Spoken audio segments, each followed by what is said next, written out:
做農夫少不免要淋水，日日淋水其實都好花功夫。有冇諗過淋水其實可以好自在？跟我嚟啦！我講緊嘅就係呢套太陽能自動灌溉系統啦。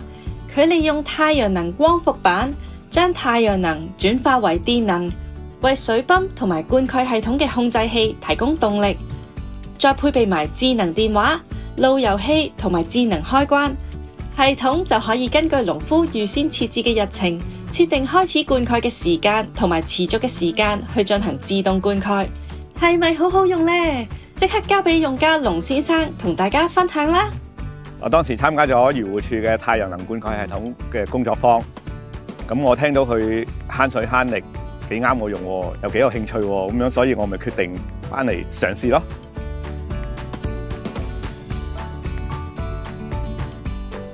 第一組係滴灌系統，滴灌系統嘅好處咧就係將適量嘅水分滴入泥土，直接等根部吸收。呢度就係第二組噴霧系統，用喺培苗區。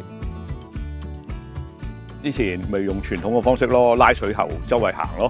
咁有陣時可能要1-2個鐘頭先至淋晒成個田。咁而家用咗呢套太陽能灌溉系統咧，可以用手機控制灌溉嘅時間同水量，就慳水慳力啦。咁我可以做其他嘅嘢。如果加埋呢個泥土溫濕度計，咁就可以監察泥土嘅資料。咁就算我唔得閒落嚟，咁都可以隨時隨地用個手機監察得到，隨時可以作出調校。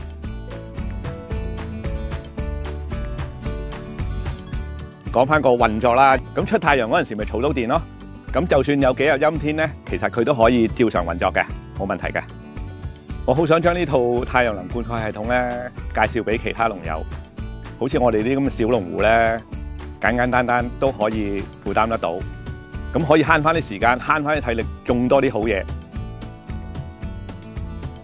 聽完農友分享透過安裝太陽能自動灌溉系統，可以有效提升種植效率同埋作物質量之後，大家係咪都心思思對呢套系統好有興趣呢？如果想了解更多有關太陽能自動灌溉系統嘅資料，即刻打26794294嚟到大龍實驗農場嘅園藝組，我哋會好樂意為大家解答㗎。另外，漁護署喺農業持續發展基金下設立嘅農場改善計劃，仲會向合資格嘅農民提供資助。漁護署期望透過推廣農業現代化技術，促進本地農業嘅可持續發展，一齊支持本地農業。